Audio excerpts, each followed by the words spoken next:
On Monday evening, Vishalgarh police intercepted two Maruti vehicles at the Gokul Nagar Road junction, leading to the recovery of mobile phones displays worth several crores of rupees.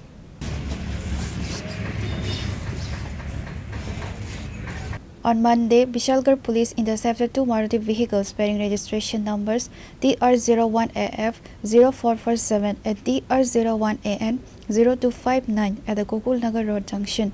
A subsequent search of the vehicles led to the recovery of mobile phones displays valued at several crores of rupees. The drivers were reportedly unable to produce any valid documentation for the consignment. According to police statements, the goods were being transported for smuggling into Bangladesh, where mobile display fetched a high market premium.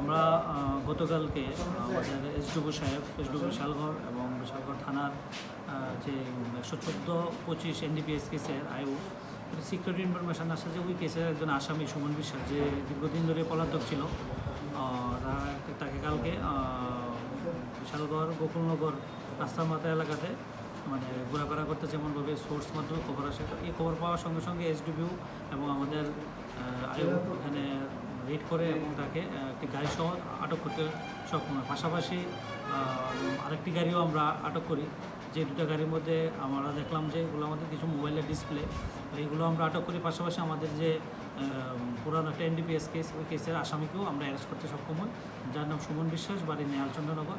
আজকে আমরা ওকে কোর্টে police রিমান্ডে প্রেরণ করছি।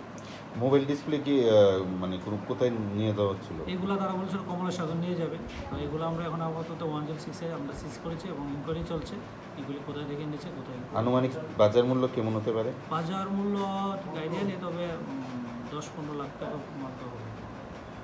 গাড়ি চালকরা পাওয়া গেছে? হ্যাঁ, গাড়ি চালক তো একজনই এনডিপিএস আসামি, ওকে তো আমরা অ্যারেস্ট করেছি। আরেকজন আমরা কেস নাম্বারটা কত? 114-25।